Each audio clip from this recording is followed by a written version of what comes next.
Contrast uncut, yeah, you know that's us. Where we only speak the real and the real rock with us. Where we motivate the people and politic on success. Oh no, we ain't DJ Khaled, but they swearing we the best. Contrast uncut, contrast uncut, contrast uncut, contrast uncut.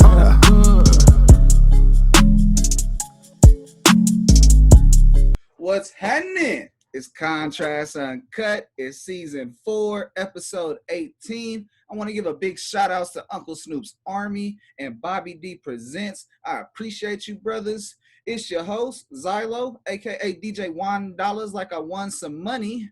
Ladies and gentlemen, today we got a really incredibly dope special guest. You know, he's a part of history for a lot of people that understand this hip-hop game.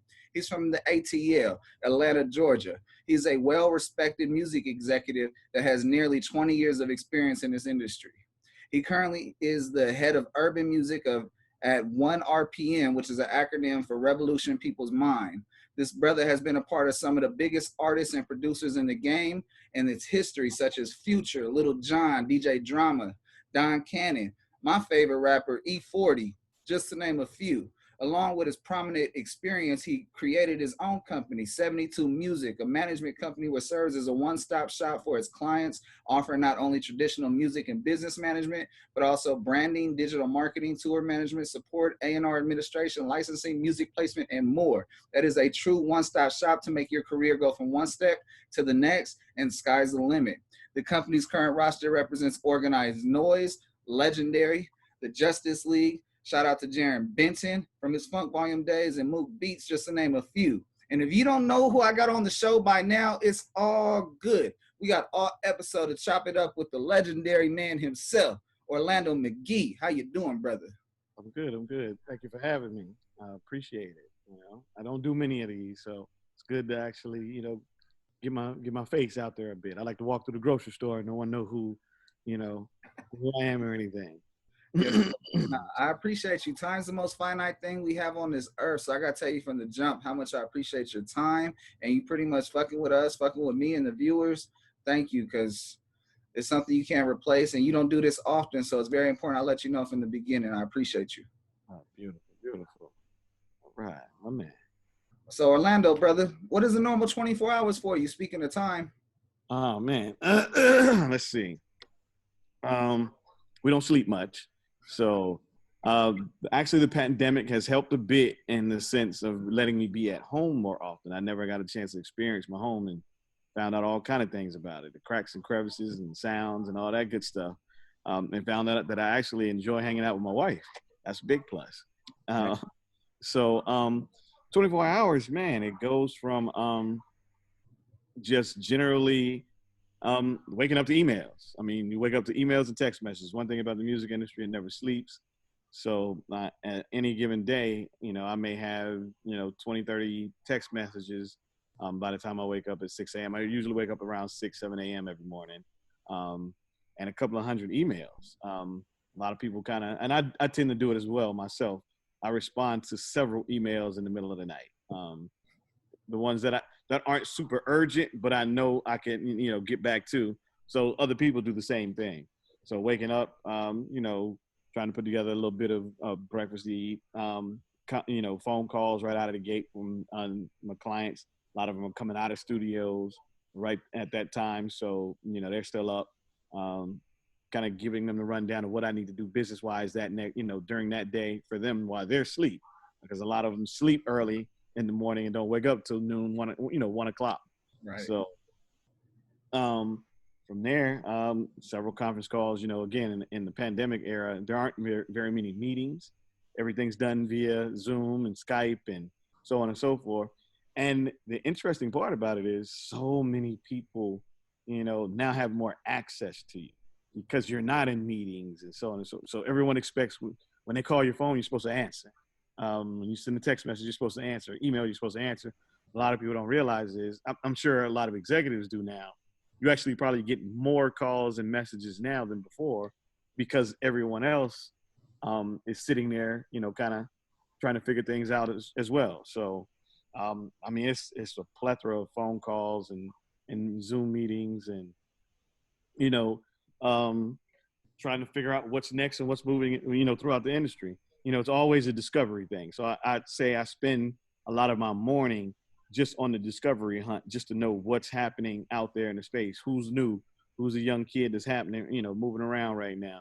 So I got my favorites as far as I go to my man, shout out to Mike Boyd, Monday to Monday.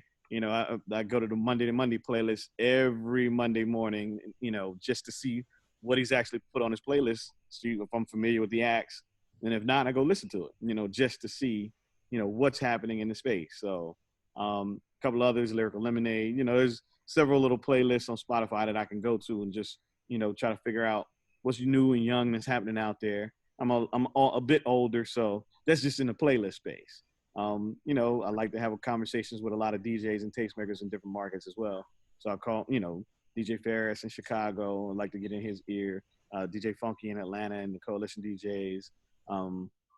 Just a lot of different guys in different markets. Just to say what's up, see what's going on with them, what's happening in their markets, and then kind of keep those relationships, that rapport going. Same thing with producers, songwriters. You know, you just want to know what's on the pulse of, you know, things happening in the space. Whether it's different executives, a lot of them do different things in different markets as well. So, safe to say that you spend 18 of your hours a day communicating, networking, and pretty much building brick by brick into each foundation that you are a part of, and watering a lot of gardens. 100%. Yes, that is, man, the volume of phone calls I get is ridiculous. I mean, I can't help not to be on the phone or connected to the phone all day, every day. It rings. Actually, I've had malfunctions from so many things going on in it at the same time, me trying to text and call, and then people trying to FaceTime or, you know, different things, and the phone would just shut off on its own.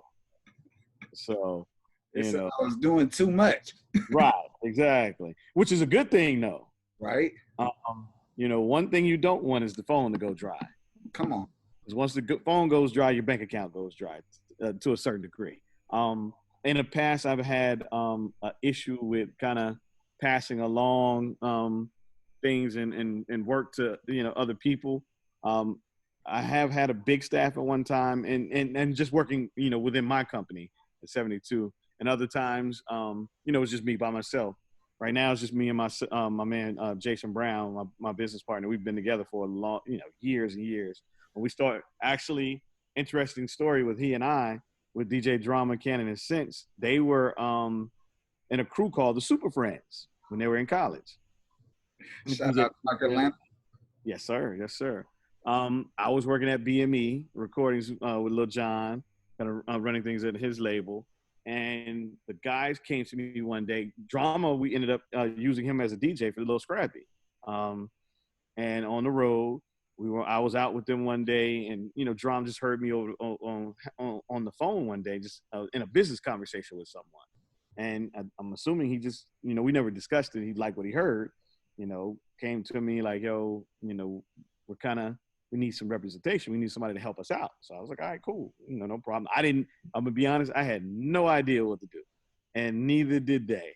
But we had a chance to sit down and put together their vision of what they wanted, you know, out of life and their careers. So we took that. They parted ways from the Super Friends and created the affiliates. We all did it together. We set up an office space, and man, we went to selling mixtapes.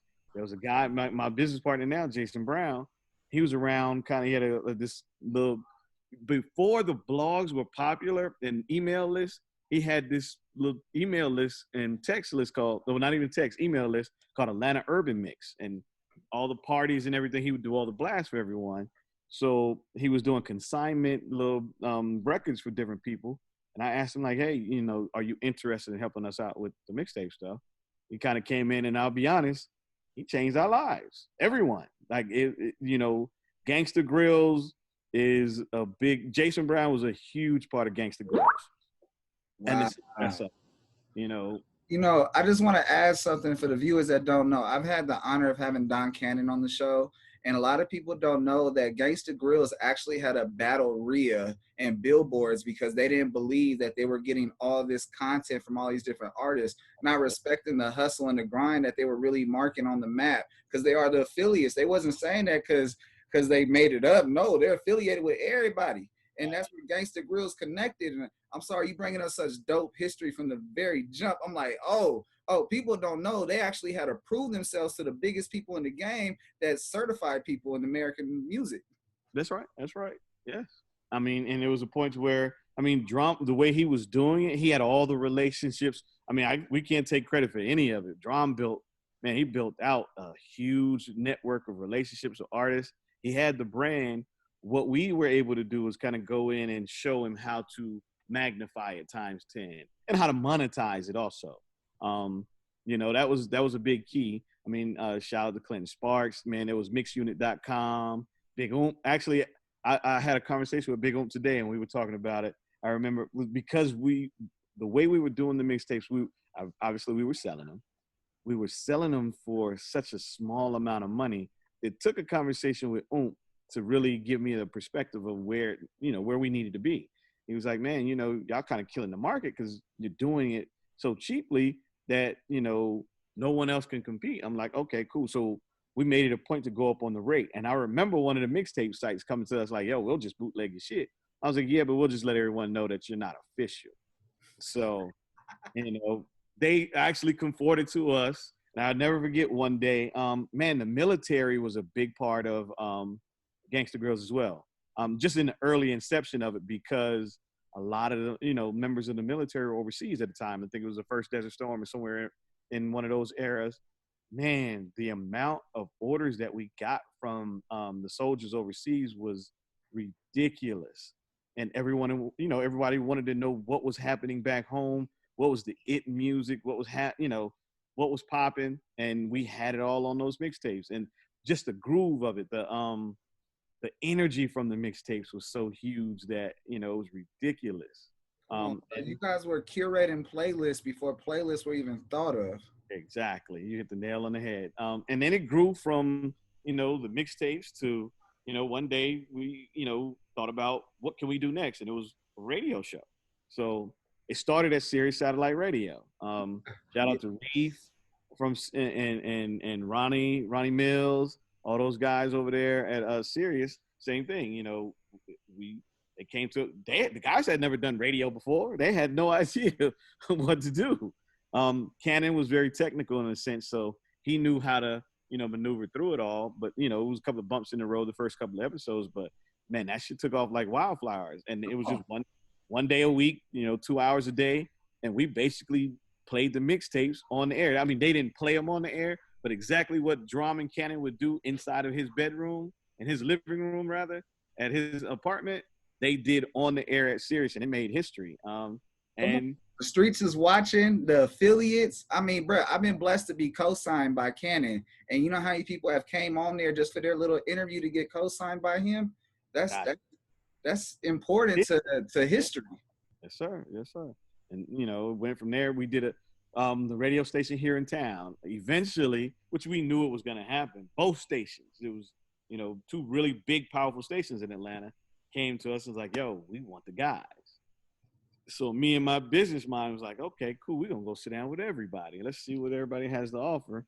But what we were able to do too beforehand, we took, which we didn't really know what we were doing, but we had an idea. One of the producers at one of the stations here, I'm not going to name him because he worked for one of the stations when he actually did this for us, but he did a sound check. We didn't even know what a sound check was. I'm on the internet trying to figure out what it is, you know, got the history of it. Okay, cool. So from the Sirius show, we did a sound check and sent it out to a bunch of stations. What we were trying to do was syndicate the show ourselves at the time, which syndication was a big deal. Right, it is. And we probably could have done it. We should have done it, but we didn't. We decided to go at one of the local stations, and then, which is 107.9. Guys are still on the air now there, and with Sirius.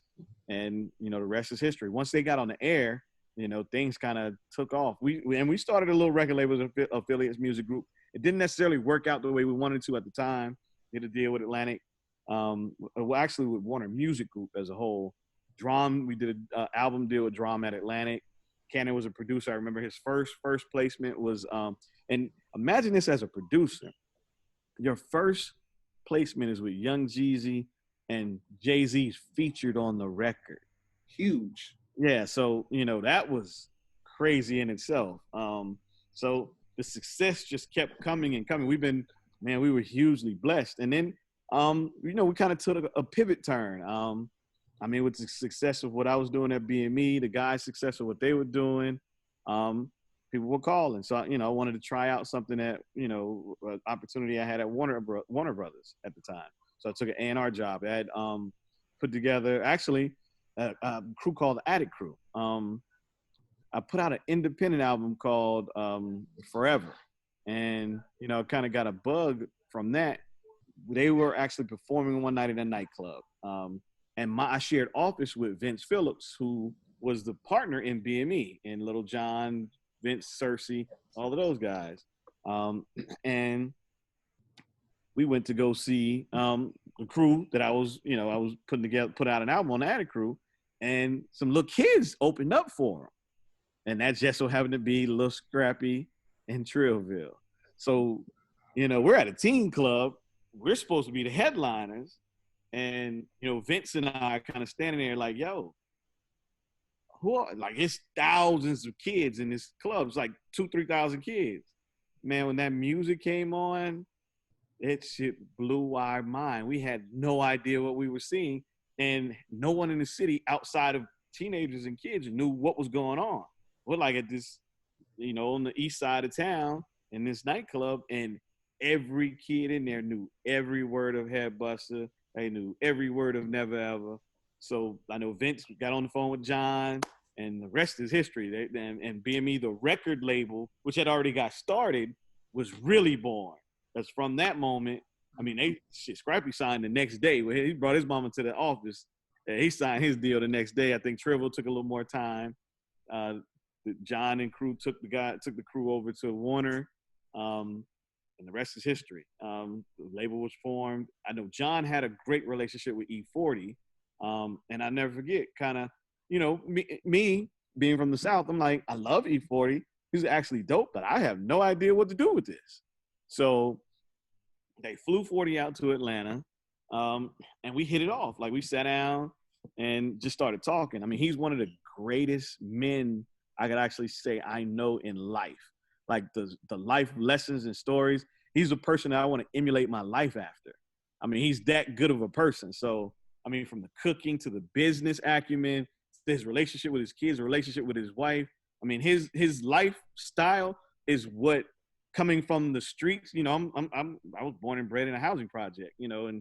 Carver Homes here in Atlanta. So coming from where we come from, to see a guy like that, become who he became, makes you want to be better in life. So just, shout out to 40 for that. Like, he showed a lot of guys the way. But man, we sat down, and my only take was, on a couple of the records, if we could just slow down what you're saying so people can hear it, it'll work. And that was my only suggestion, my only 2 cents. Shit, we went in the studio, John. I'm here at Stankonia. We recorded that first album here at Stankonia, and the rest is history. I can't say I A&R'd it, we product manager, A&R, whatever. I was here. I did a lot of the backline info for it. I may have had a suggestion here, but not really. That was John and 40. And so many things kind of came into play there where the You and That record with T-Pain, that was T-Pain's first feature ever. And to have Keek the Sneak on the record, the next record, Tell Me When to Go. You got to think. The cards were just, it was dealt for us. I give a prime example.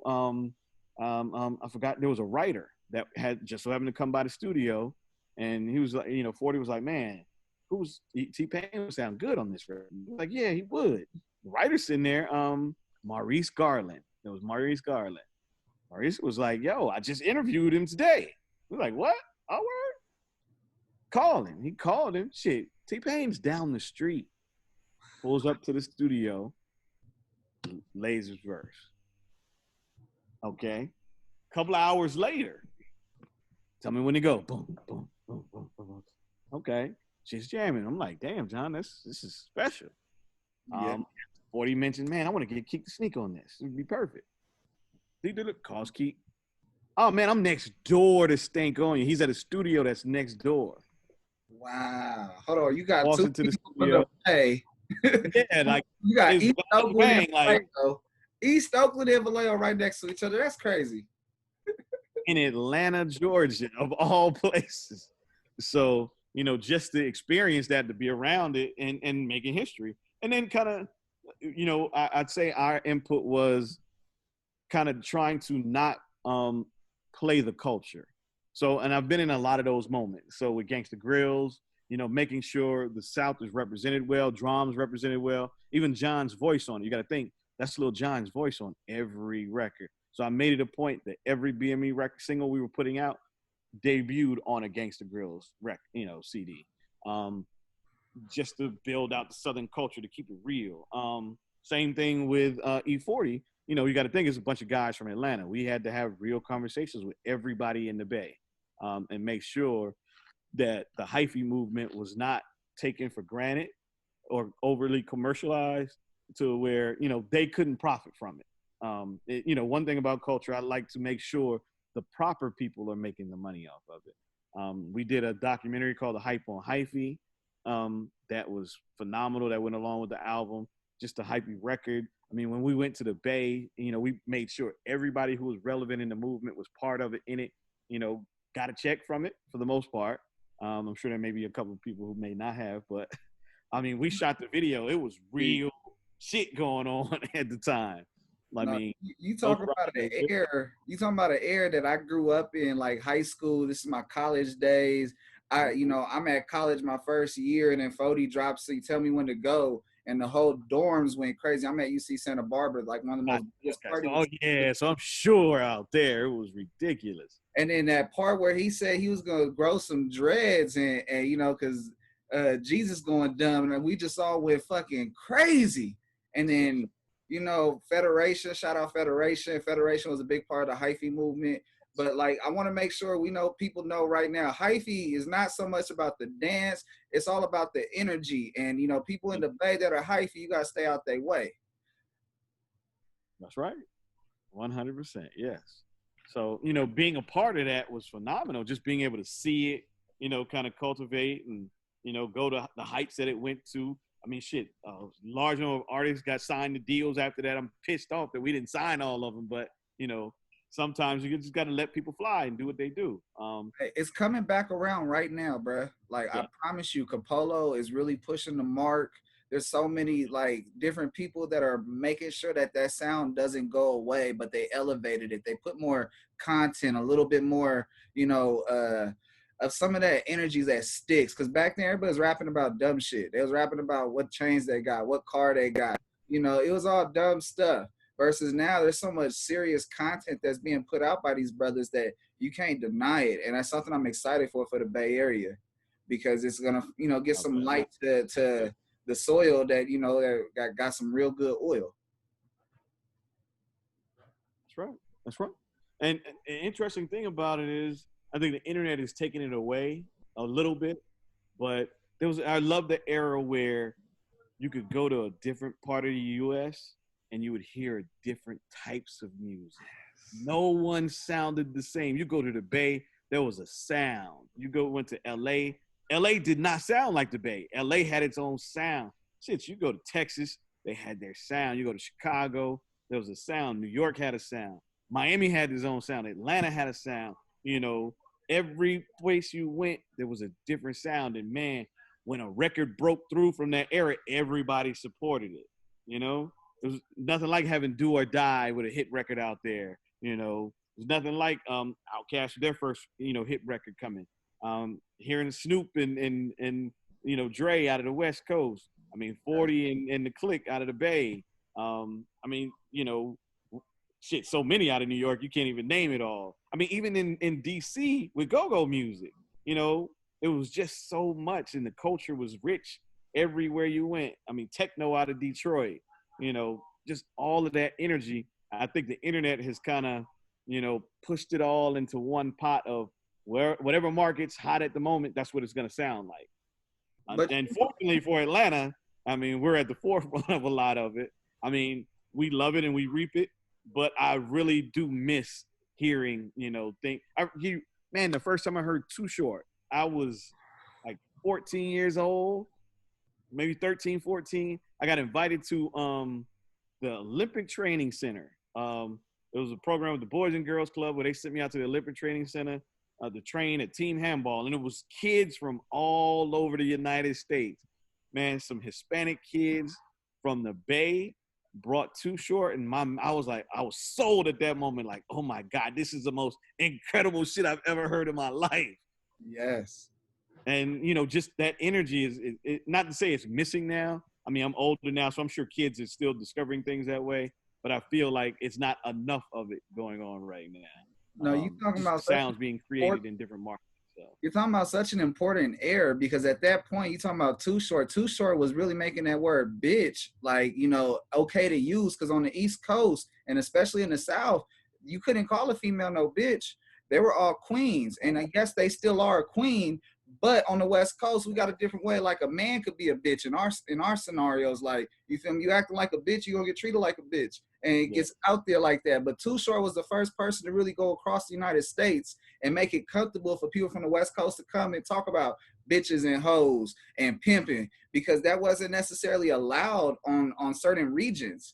And, to speak on it, bro, I do really appreciate the growth that the game has evolved into, because yes, it has been region by region by region, and yes, it's been an amazing thing to see all these different sounds. But right now, we have people sharpening iron so strong that they're trying to blend or make their sound into these other markets. Hey, this same pocket and key matches this ball sound in Miami. This same pocket and key hits the New York drill that matches the Detroit sound. And it's like, okay, how do I, as a producer, incorporate that to what I already know how to do and make better? And then artists are learning how to adapt. And that's why we're getting these amazing collabs and bridging that gap of East Coast, West Coast bullshit into its unity. We're making incredible music. And that's something I am really, really proud of. But you're right, I do miss that old school of like, man, what the hell am I going to get when I go to Houston? And why is it different than Dallas? Why is upstate New York, shout out Buffalo, shout out Rochester, way different than the 5 boroughs? And all of that shit gets to me because I love it, because the growth, the opportunity and sound and just sharpening this ear grows. And that is right there the whole point of this hip hop game, to take over rock music, because there's so much more into it. It gives you the rhythm and blues. It gives you that source of pop because it's popular music. It gives you that source of just the songs and melodies of the 80s because people have that energy and love by however they incorporate that sample, their voice tone, the voice box or talk box, or we go back to Cher and when she used her first auto-tune. Yes, 100%. That's it. And that's what made me migrate to producers, for that matter. I mean, with Organized Noize, kind of interning for them. It's an interesting story. I got an internship at the office, but I think I worked in the office for about, 3 months, 4 months. And I had to run an errand to the studio, which is the dungeon, which is Rico Wade's house at the time. Man. Now I got a chance to go, and I admire these guys all my teenage early years. So I'm like, wow, get to go hang out, because they rarely came to the office at all. I think I'd seen Rico by the office one time, Ray by the office one time, and Sleepy by the office maybe once, and never the artist. So get to the dungeon and to drop off something. Then I was asked by the engineer there to go make a run to the store. Shit, gladly, let's go. Come back. And I made it a point, how you just hide in a corner? I just never left. I just sat in a corner, and eventually Bernasky Wall, who was the engineer there at the time, kind of, started asking me to do just errands here and there. So during the day, I would intern at the office, and I would go to the studio at night. And that's where our relationship came from. And, it was a level of trust, and, I was, still studying what was going on. And eventually over time, Ray, Rico would ask me my opinion on certain things. And I mean, nothing important, I'll be honest. Just, small little things here and there. And I'd interject, and, I didn't know they were paying attention, but they paid attention. So it was like, okay, cool. You kind of know what you're doing. But I made it a point over time to learn the business as well. The honor of being in the studio with them was learning what music sounds like. I mean, obviously they got it from L.A. Reid and so many other guys. So and technically I'm being trained by L.A. Reid and Babyface because these are the guys that came, through them. So, I had the honor of being in the studio with some of the greatest producers in the world between Organized Noize and Lil Jon. Like, Jon is phenomenally one of the most talented producers I've ever experienced in life. And the same thing with Organized. And the key is the sounds. They always, experiment with the sounds of, how the music should sound, be. And the structure of it, song structure is a big deal with them. And a lot of guys learn that from them. I mean, you got to think about early Future coming through the dungeon at, 16 years old, who's Rico Wade's cousin. He learned how to write songs sitting in there listening and watching Dre, watching Big Boy, watching Outkast, watching Goody Mob, watching CeeLo, all these guys, putting together their songs, so he got taught from the best in the business. And I would actually say, and it's debatable, but I might think Future might be one of the most talented songwriters I've ever seen in my entire lifetime. I mean, he has it, one of those things that certain people just have. He's one of those people that is specially talented, and he was able to find his special talent. So he could put together, he was doing melodies, Blueberry Yum Yum, the Ludacris record. Future wrote that. That, a lot of people don't know. This is, 10 years before he becomes Future, he writes a hit record for Ludacris. A lot of those things took place around there. In respect to, artists, a lot of people wrote different hooks and, had input on different things in the studios. So that's a beautiful thing to actually see. And I was firsthand sitting right there with a lot of it. I want to let you know, I had Serge Duran on the show, and he said that's one of his biggest regrets was not being able to convince the people to sign Future. And, to be in that space because he saw the same greatness you saw is one, incredible. Two, to see someone grow into, they don't know how long they're going to stretch. They don't know how big their muscles of this memory is going to contain. And for you guys to see that and believe it and catch it, that's a blessing. Because that brother, we just, not too long ago, he has 20 hit records that are platinum or gold or double platinum. And I believe he has a diamond record. Like, y'all better stop playing with those numbers because numbers will not lie. Yes, it's crazy. And it's, testament to his work ethic. One thing, everywhere we went, he was in the studio. There was always a studio. Every city we went to, whether it was a hotel room, every city, we went overseas. We went to Europe. We went to the UK. Find a studio. We would always have to know what studio was in whatever city where we were. If not, we had to create one in his hotel room just to get the ideas flowing out. So that was a true testament to, Rico for that matter, and his work ethic coming from Organized Noize, where every day in Rico's house, there was work being done. He woke up out of his bed, walked downstairs to that basement, and hit that drum machine. And from wake up to the time he went upstairs to go to bed, that's what he was doing. I don't even know if he got a chance to enjoy the money that he made during that time period because, it was always work. And a true testament to it now, there's thousands of published songs out there that, are residual income. And that's one of the things that kind of brought me back into the fold with them is, hey, let's figure out a way to manage the catalog. So back to Organized Noize and being in that dungeon from the internship, eventually Rico started taking me places. So I got, I had started myself a little bit because I was doing the BME street team stuff. Also, I was interning at Organized Noize.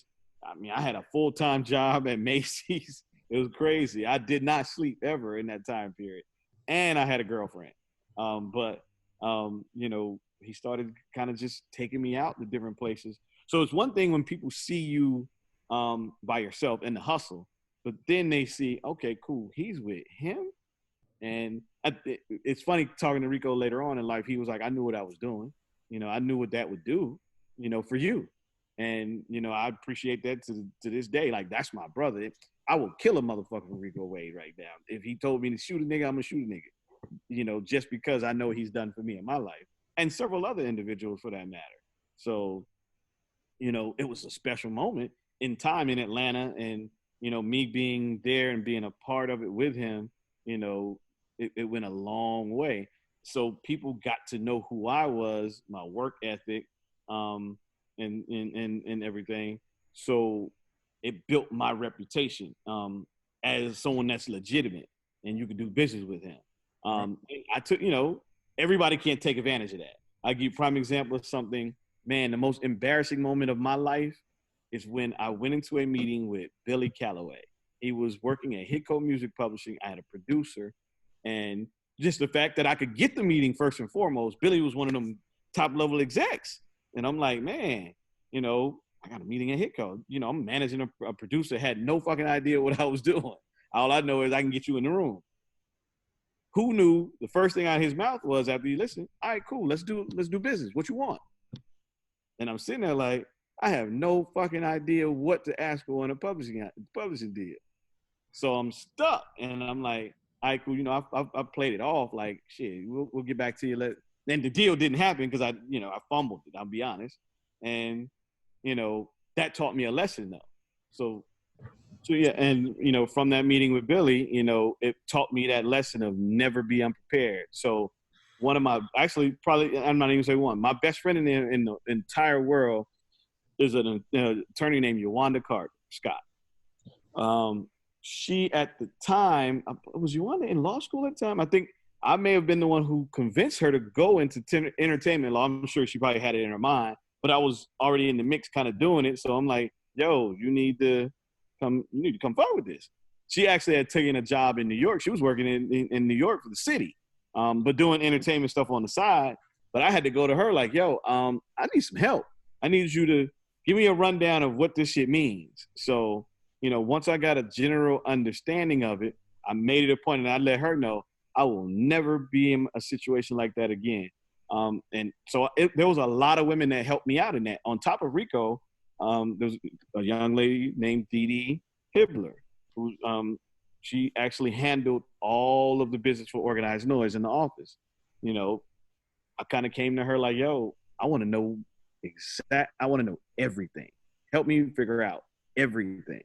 And during my internship in the office, man, she did something that no one else. She gave me a key to the office. I'm an intern. I'm not an employee. She gave me a key to the office. Like, here, come as you please. Here's XYZ. Here's these documents. You can take a look at them. Whatever you need, have questions with, come to me. I'll answer it for you. So, I had the best of both worlds. I had one of the best in admin, business admin, right there with me, and I had an entertainment attorney who's probably she's a top entertainment attorney in music right now. From her client list, she's kicking ass right now. Oh yeah, so, I follow her. Yeah, so I'm dealing with her on one side, like with information, dealing with Dee Dee on the other side with information. So it kind of turned me into someone that has a lot of knowledge on deals and deal making, what's good and what's bad and what it means on the revenue side. So now I'm able to utilize that in a lot of courses. I've been a part of so many deals where no one would know I'm even involved in, just because someone would come to me like, yo, I need your help a little bit. Sometimes I take a little money, sometimes I don't. And I don't have to manage everybody. It's just, hey man, I need some information. I need help.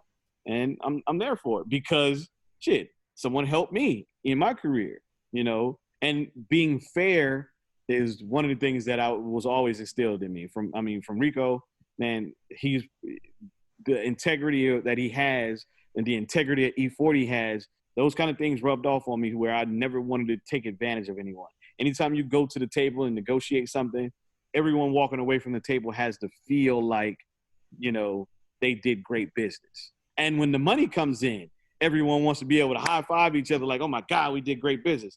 And when shit fails, because it does, everyone wants to be able to walk away from the table like, shit, we did great business. It didn't work out. I don't feel taken advantage of. You don't feel taken advantage of. So shit comes back down the line. We can do this again. That's my moniker on being able to do business. Shit, when I parted ways from the affiliates, we're friends to this day. Their manager now, Leighton. It's Generation Now. Leighton, we talk all the time. I can call Drum and Cannon and ask him for anything. I mean, same thing with Future. When we parted ways, that's my brother. At the end of the day, I know this guy when he was a kid and he had nothing. We made millions of dollars together. Why am I gonna be mad with somebody because we made millions of dollars together? We had different paths that we wanted to travel on, so we did so. And from Organized Noize, well, I'd say from the internship, to working at BME.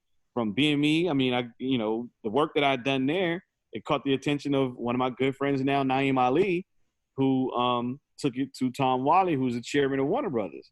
He called me one day like, yo, Tom wants to meet you. I'm like, oh shit, that's the boss. Like, what the fuck you want with me? And we get to town. He's like, what you think about coming to work for us? And I was like, it was tough. Because I had built such a great rapport with John and the crew, but, and with the affiliates. And because signing that contract, I couldn't do anything else. I could say it was a mistake, but it wasn't because I learned so much in doing it. So that's how I parted ways with the affiliates, was signing this contract with Warner. We made it a point to, hey, I'm still here. You guys still there, whatever y'all need. We down with anybody I've ever been in business with, we're still down with each other to this day. They could call me, I could call them, and we could always do business. That's how I like to do it. And took a job at Warner Brothers. I was there 6 years, 7 years. Did some great records over there, and eventually I got fired. So, but I think that happens to a lot of executives as new people come in. Tom Wally, went on his way. It was a new crew come in. They want their people. So, which it was a blessing for me because I started my own business at that point. That's when 72 Music was born out of that. And from there, I had learned so much on the record side of budgeting, how to manage the budgets, what actually happens inside of a building. What a lot of artists don't know is when they cussing you out as an A&R and you inside of that meeting and they like, man, we need to drop this motherfucker anyway. And you sitting there like, yo, this guy's cussing me out right now. And I'm sitting here arguing and fussing and fighting for him in this meeting to get more money to go put a single out or shoot a video. It's frustrating. So a lot of people that think that job is easy, that was probably one of the most stressful times in my entire life because there's so many things kind of hanging in the wind. We make great music with E40 there. We make great music with Mike Jones there. Man, Crime Mobb. That Crime Mobb shit was some of the most phenomenal music we made while I was at Warner Brothers. Naeem and I just putting that shit together was ridiculous. From Rocky, we made monumental records that to this day still live. I've always been a proponent of producers, doing a lot of business with producers, which is why I still do it. I met Justice League during that time period. And same thing, as I'm segueing out of Warner, that's when my guys from Organized come back to me like, yo, we need some, fuck with us, What are you out there doing? And I just started helping just because I'm around. Those are my brothers. So it wasn't even no management and nothing like that. Ain't no agreement. It was shit. This is what we got going on. What you think? And every project that I worked on, I made sure they were considered for. And built that rapport with Justice League for the same reasoning. And they're like, yo, we love what you're doing over there with these guys. Can you help us out? And again, Rook and Corleone, those were my friends. They're in Atlanta, moving around, and I'm just like, hey, I love what you guys do. How about y'all come in and come over to this session, come over to that session. This person's in town. I'm going to call. I don't manage them. I'm just, plugging shit. When T.I. was working on his album, Jason Jeter's one of my partners. We came up in the music industry together. Jason's an intern at Patchwork back in as I'm an intern for Organized. So it's a class. As our class rose, we, all stayed in touch and, became good friends. And, we're able to do business together. So that's one thing that I will always tell everyone, participate with your class. As you see people ascending, those are your peers. Practice with your peers and do good business with them. That way, as they ascend, they can pull you down and help you. You never know what room somebody else is in and your name may get mentioned. You don't want to be like, oh, man, I don't fuck with him. That guy, fuck that guy. So you want, oh, yeah, that's a good guy. I know him. Like, he does good work. So Orlando, brother, I want to make sure I'm getting this right. You manifested greatness so well that you knew you were going to go on a path, didn't know how you're going to get there, but you knew in the manifestation and prayer that the hard work, that those shoes in the floor would start to meet the grounds that you saw before you. And you just know you had to keep on going. And what's so amazing that everyone should get from this interview is that this brother recognized his gift and wasn't afraid to go follow what he wanted to do. He may not have known what it was, but he recognized, hey, I got to learn it. There's an opportunity here. I'm going to plug away. And once I plug this away, this wall is going to stand still and I'm going to be able to climb over it and build with people. And you continue to remain in the rapport of relationships, because relationships will get you places money cannot. Relationships will build you and build walls and doors that you thought never existed, connected to places. And then boom, this whole new identity comes about and you have an opportunity because you kept that rapport in your relationships. Not every relationship is worthy, and you sort of get to learn about a person right away. Their aura tells a lot. Their actions tell a lot. Their face tells a lot. And, you know, you just got to be mindful of that as you grow with people. But one thing I want to point out is Nappy Roots was one of my favorite groups too, going to high school. E40 was one of my favorite. I listened to Snoop Dogg first. First ever rapper ever was Snoop Dogg. And I'm blessed that he presents my show. It's an honor. Second person was E40 and The Click.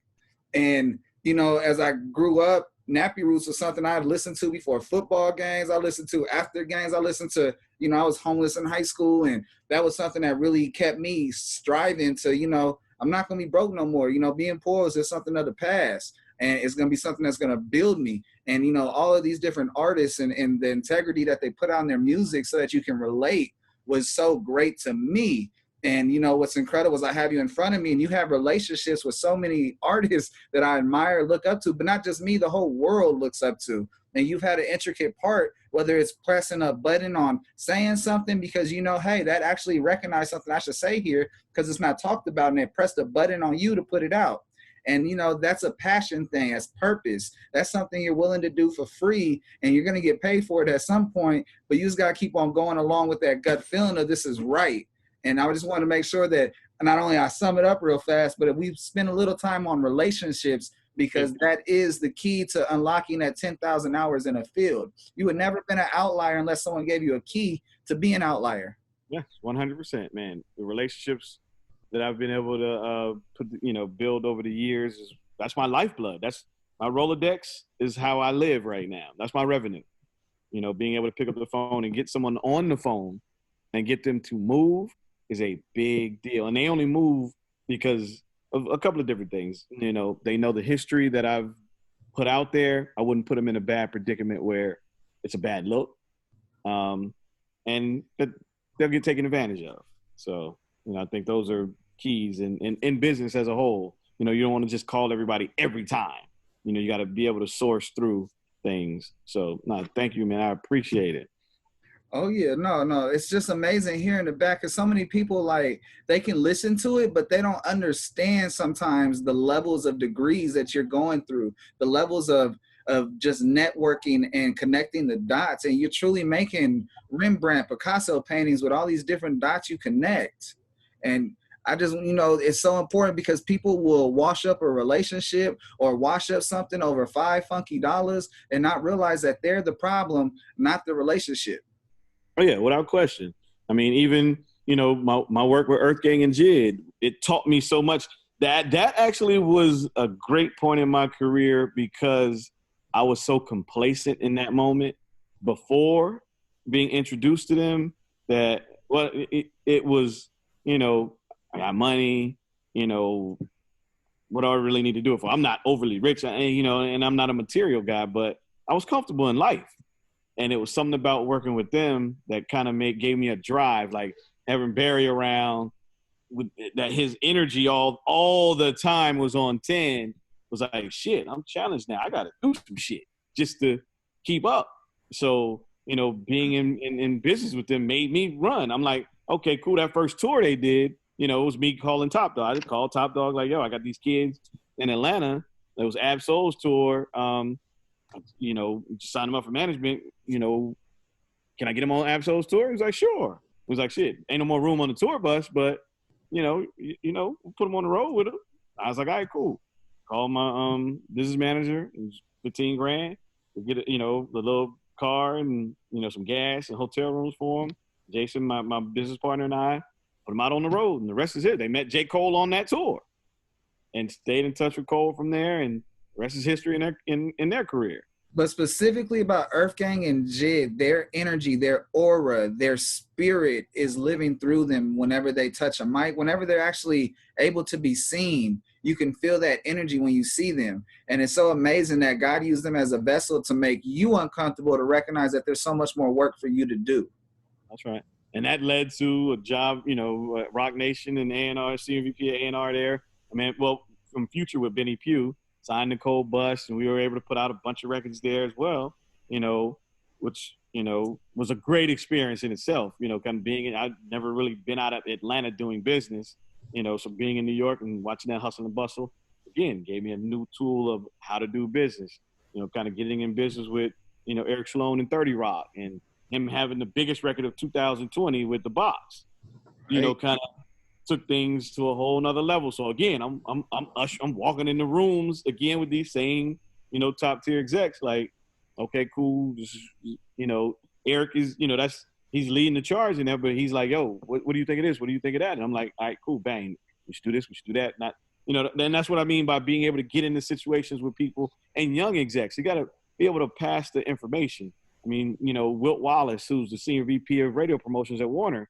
Now, that's my little brother. He was my intern. Jennifer Drake, over at Sony ATV, she was my intern and my assistant. Byron Wright over at Epic, he was my intern at BME. Like these, if you can't pass the information along, to other, executives to be able to do good business, then, might not be a place for you. Because a lot of those young guys, and they'll tell you, like, you have a conversation, with a lot of these young guys, they're like, man, fuck y'all. Y'all didn't give us any information. All you wanted to do was take, that kind of thing. So you're like, yeah, you're right. To a certain degree, some of my peers have done business that way because it was done to them, though.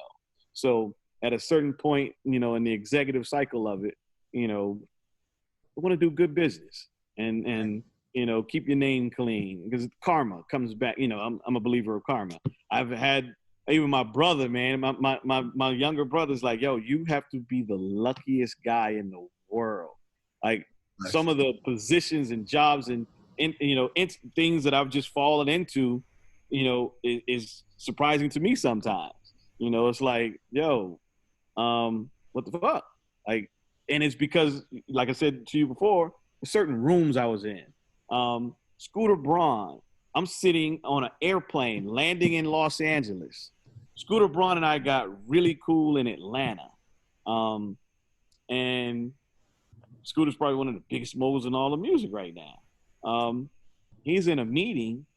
He calls me from a meeting with the head chairman of one of the record labels. Like, yo, I just co-signed your name with such. I'm like, oh shit, he puts me on the phone. I'm going, crazy shit is I'm leaving the airport going to a meeting with this executive. And Scooter has a meeting before me. I guess he asked about me, and Scooter makes it a point to let him know I fuck with him. He's one of those guys.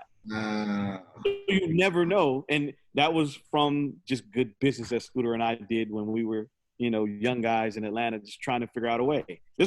I know Scooter before Justin Bieber, Scooter Braun. So, he's in Atlanta doing parties. Thank you. All right. Contrast Uncut is season 4, episode 18. Man, big shout outs to Uncle Snoop's Army and Bobby D Presents. I appreciate you, brothers. I wouldn't be able to do incredibly dope shit like chop it up with Orlando McGHEE about his history and about so many different significant moves this brother was able to put some seasoning, some salt, and some water to watch not only things grow, but grow into a gumbo pot of success. Thank you, Orlando, for coming on here and just being a transparent and vessel to this industry and continuing to make people grow. Well, I appreciate you for having me, man. Yes, sir. God bless you, brother. Happy Friday. Good weekend.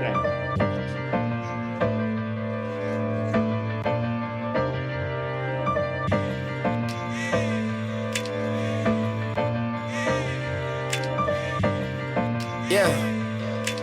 This really remind me of some, this really reminds me of some Tribe Called Quest. Hip-hop really taught me to give it all I got left.